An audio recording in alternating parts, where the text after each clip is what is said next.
नमस्कार दोस्तों, मैं मनीष कुमार भोज आप सभी का अपने YouTube चैनल पहाड़ एजुकेशन में हार्दिक स्वागत करता हूं। दोस्तों, आशा करता हूं कि आप सभी लोग स्वस्थ होंगे, साथ ही आपकी जो प्रतियोगिता परीक्षाओं की जो तैयारी चल रही हो बहुत शानदार तरीके से आप लोग कर रहे होंगे।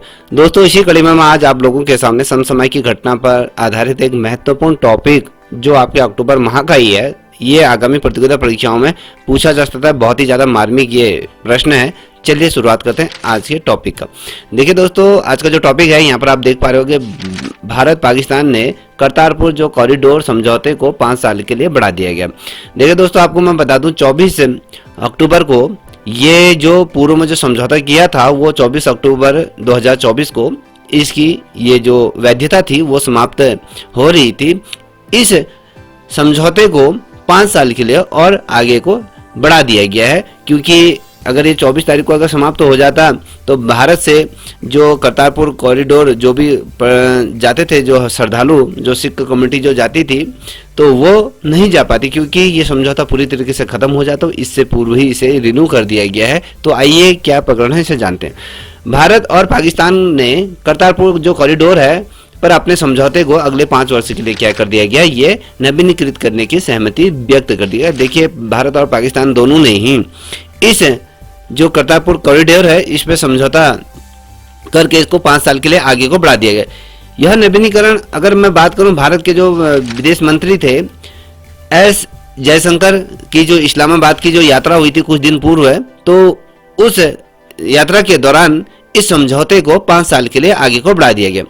यह समझौता जहां पाकिस्तान के जो प्रधानमंत्री जो थे शहबाज शरीफ और साथ ही वहां के जो उप प्रधानमंत्री रहे मोहम्मद इकास डार ने से मुलाकात की थी, तो इस संबंध में यहाँ पर क्या हुई थी, इसको आगे को बढ़ा दिया गया। आप ये जैसे ये देख पा रहे होंगे, सिखों का ये बहुत बड़ा ये पीठ के तौर पर माना जाता है, सबसे बड़ा गुरुद्वारा, जैसे आपके यहाँ पर अमृतसर गुरुद्वारा है, उसी प्रकार से करतारपुर जो कॉरिडोर ये जो गुरुद्वारा है ये भी बहुत ज़्यादा मान्यता है लोगों के इसके प्रति। बहुत ही लोग यहाँ पर क्या करते हैं, चाहे वो सिख की कम्युनिटी कोई भी हो, चाहे पाकिस्तान में रहने वाले सिख हो या फिर भारत के रहने वाले, तो यहाँ पर प्रकाश उत्सव मनाया जाता है। तो यहाँ पर ये लोग भारी संख्या में यहाँ जाते हैं। अब ये नवीनीकरण समझौता क्या है इसको समझने की कोशिश कीजिएगा। भारत और पाकिस्तान ने करतारपुर जो साहिब कॉरिडोर है उस पर अपने समझौते को अगले 5 वर्ष के लिए नवीनीकृत कर दिया। कभी क्वेश्चन पूछा जाता है कि ये नवीनीकरण किसके द्वारा किया गया था, तो जो भारत के प्रधानमंत्री और साथ ही जो भारत के जो विदेश मंत्री जयशंकर ने क्या करा था, इसको 5 साल के लिए आगे को बढ़ा दिया गया है। तो ये आपको ध्यान में रखना होगा, ठीक है। इससे क्या होगा, जो तीर्थयात्रियों को निरंतर सुविधा बनी रहेगी। ये नहीं कि भैया 24 तारीख को समाप्त हो रहा था, अगर समाप्त हो जाता तो कहीं ना कहीं जो श्रद्धालु थे कहीं ना कहीं वो आपके जो करतारपुर जो साहिब हैं तो वहां नहीं जा पाते, तो इस वजह से उनमें कहीं जो उनकी यात्रा था उनमें बाधा बन जाती थी। इस समझौते की वजह से क्या हो, निरंतर ये उस गुरुद्वारे में निरंतर जा सकते हैं। अब अगर हम इसका संदर्भ देखें दोस्तों, इसको देखने का समय देखिएगा। ये नवीनीकरण विदेश मंत्री जो थे एस जयशंकर की इस्लामाबाद यात्रा के तुरंत बाद जहां पाकिस्तान के नेतृत्व में ये वार्ता की गई थी, तो इसलिए ये हुआ था। दोस्तों, अगर आपको वीडियो अच्छी लग रही हो तो प्लीज आपसे रिक्वेस्ट है कि प्लीज आप लोग इस चैनल को भी सब्सक्राइब अवश्य करें, ठीक है। देखिए दोस्तों, समझौते की समाप्ति की अगर बात करूं कि जो समझौता मूलभूत रूप से अगर हम देखें, जो पूर्व में जो समझौता हुआ था, जो भारतीय यात्रियों को पाकिस्तान में जो गुरुद्वारा है, गुरुद्वारा जो दरबार है, यहाँ की जो यात्रा के लिए क्या दी थी, यहाँ पर सुविधा दी थी, पूर्व में जो समझौता हुआ था, तो ये 24 तारीख को समाप्त होने वाला था। तो इस वजह से 24 तारीख को ये होने से पूर्व ही क्या कर दिया गया था, इसको 5 साल के लिए आगे को, जयशंकर थे जो विदेश मंत्री हमारे, तो उन्होंने इसको आगे को बढ़ा दिया, समाप्त होने से पूर्व ही इसको रिन्यू कर दिया, कहने का मतलब है। देखिए यहाँ पर आप देख पा रहे हो कि विदेश मंत्रालय का बयान आया, तो विदेश मंत्रालय ने इस बार विस्तार की जो पुष्टि की और कहा कि ये जो तीर्थयात्रियों के लिए कॉरिडोर को निबंधित संचालन ये सुनिश्चित करेगा कि इसको हम रोकने नहीं देंगे, निरंतर ये जो यात्रा है वो संचालित रहेगी।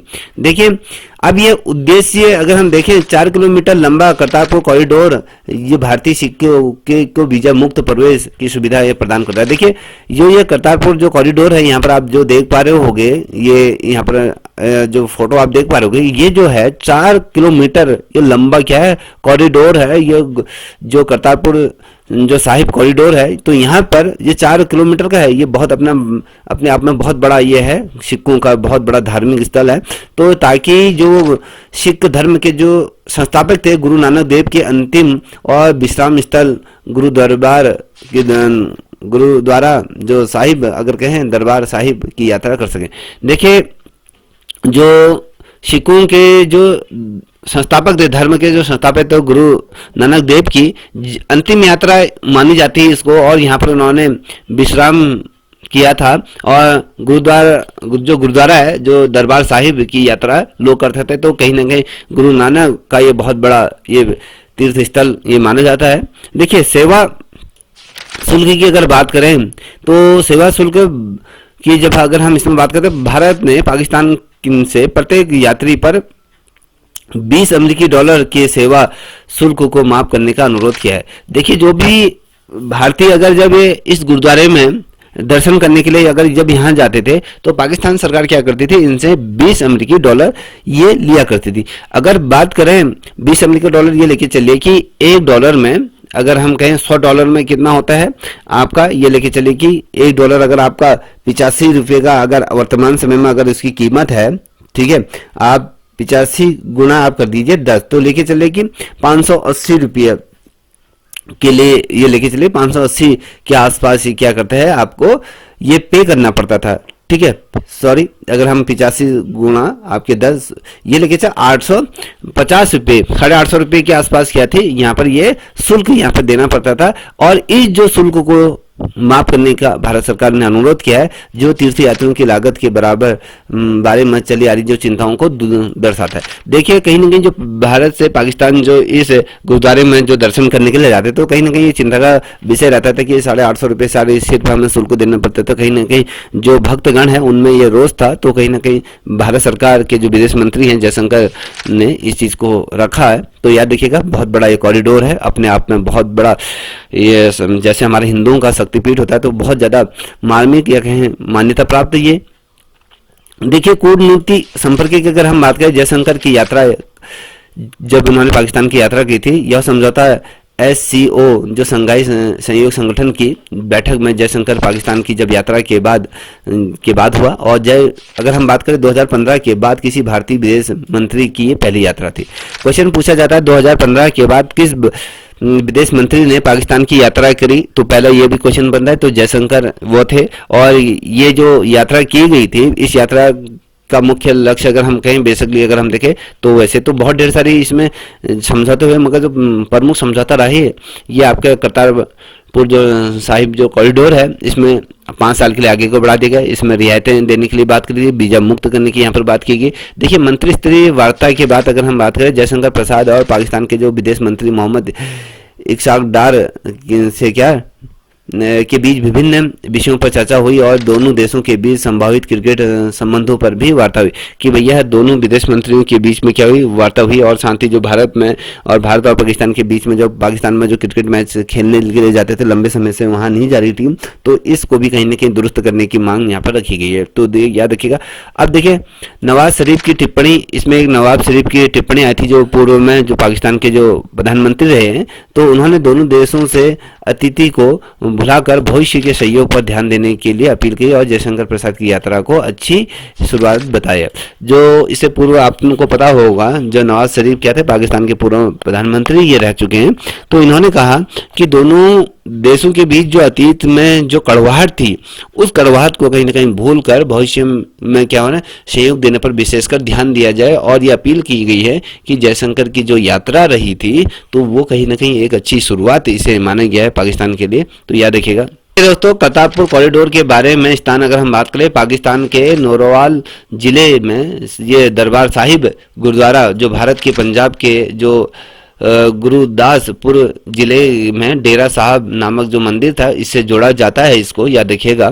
और यहाँ वीजा मुक्त प्रवेश के बारे में बात की गई है। इस कॉरिडोर के माध्यम से भारत के जितने भी तीर्थ यात्री हैं बिना वीजा के यात्रा कर सकते हैं, केवल एक परमिट की आवश्यकता होगी। देखिए बेसिकली जो परमिट जारी होगा या विदेश मंत्रालय, भारत के जो पाकिस्तान के जो विदेश मंत्रालय है या उनके जो दूतावास है, वहां से क्या होगा, आपके जो भारत से जो पाकिस्तान जितने भी तीर्थ यात्री जा रहे हैं तो उनके लिए यहाँ पर वीजा जारी कर दिए, वीजा नहीं, एक ये लेके चलिए परमिट जारी होगा कि भैया आप 5 साल के लिए परमिट जारी हो जाएगा कि आप जा सकते हैं, आ सकते हैं। तो इसके लिए किसी भी प्रकार की आपकी क्या होगी, वीजा की जरूरत आपको नहीं होगी। तो इस चीज को याद रखिएगा। ये जो आप देख पा रहे हो इतना बड़ा ये भारत ये जो पंजाब में ये है जो करतारपुर कॉरिडोर, ये आप देख पा रहे हो चलचित्र में, ठीक है। अब यहाँ पर उद्घाटन की अगर बात करें, गुरु नानक देव की जो 550वीं जो जयंती के उपलक्ष्य में 12 नवंबर 2019 को आधारित जो आधिकारिक तौर रूप में इसे खोला गया था।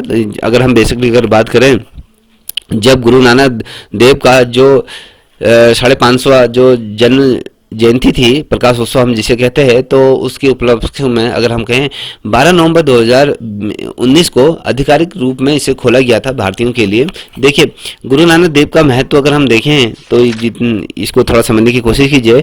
गुरु नानक देव की जयंती को कार्तिक माह की पूर्णिमा के दिन मनाया जाता है। और जो गुरु नानक देव अगर हम बात करें 1469 से 1539 में इनका जन्म माना जाता है, इसके समान माना जाता है। और दर्शन शास्त्र की अगर हम बात करते हैं, दर्शन शास्त्र का मतलब क्या होता है इसको देखिएगा। तो गुरु नानक ने निपुण भक्ति के प्रचार किया और उन्हें बलिदान, अनुष्ठान, स्नान और मूर्ति पूजा और तपस्या और हिंदू धार्मिक ग्रंथों को अस्वीकार इनके द्वारा किया गया था। वो कहता है कि जो बलिदान ये अनुष्ठान किया जाता है, स्नान, ये मूर्ति, ये पूजा, ये तपस्या, ये हिंदू मुस्लिम में जो धर्म ग्रंथों को इन्होंने क्या कर दिया, ये अस्वीकार कर दिया। किसने? गुरु नानक देव ने। जो दर्शन शास्त्र कहता है, ये कहता है कि आदि गुरु साहिब जो 5 गुरु थे, गुरु अर्जुन ने गुरु नानक और उनके जो 4 उत्तराधिकारियों के भजनों के साथ बाबा फरीद और रविदास और साथ कबीर जैसे संतों के भजनों को संकलित किया और इस भजन को गुरु बानी कहा जाता है और कई भाषाओं में इसको रचा गया। देखिए बेसिकली अगर आप देखोगे जितने भी सिखों के जितने भी जो गुरुद्वारे हैं वहाँ पर चाहे कबीर हो, रविदास हो या बाबा फकीर हो, ये इनके क्या होते हैं जो भजन होते हैं उनको संकलित करके गुरुवाणी बनाएगी तो उनके भजन यही चलते रहते हैं इन गुरुद्वारों में, याद रखिएगा। अब यहाँ पर आप देख पा रहे होंगे अंतिम वर्ष के अगर हम करते करतारपुर जो गुरुद्वारा है महत्वपूर्ण क्यों है, क्योंकि यह गुरु नानक देव ने अपने जीवन के 18 साल यहाँ बिताए थे और यह सिखों के लिए महत्वपूर्ण पूजनीय स्थल के रूप में माना जाता है। देखिए जो ये करतारपुर कॉरिडोर है जो 4 किलोमीटर अगर हम कहें इसको, जो 4 किलोमीटर के दायरे में जो फैला है, तो यहाँ पर जो गुरु नानक देव ने अपने जीवन के क्या अगर हम बात करें 18 साल इसी क्षेत्र में बिताए, तो कहने का मतलब है कहीं ना कहीं जो सिख कम्युनिटी है तो उनके लिए बहुत ही ज़्यादा पवित्र स्थल माना जाता है, अपने भगवान के रूप में जो पूजा जाता है गुरु नानक देव को। तो उनकी जो जहाँ पर वो उन्होंने अपने जीवन के वो 18 साल जो बिताए, तो इसलिए ये क्षेत्र बहुत ही ज़्यादा मार्मिक माना जाता है। तो दोस्तों आई थिंक मुझे लगता है कि आपको वीडियो अच्छी लगी होगी आपके परीक्षा के दृष्टिकोण से। अगर अच्छी लगी होगी तो प्लीज़ चैनल को लाइक शेयर सब्सक्राइब अवश्य करें, साथ ही अपने दोस्तों को साझा करें। तब तक के लिए इतना ही। जय हिंद, जय भारत, जय उत्तराखंड।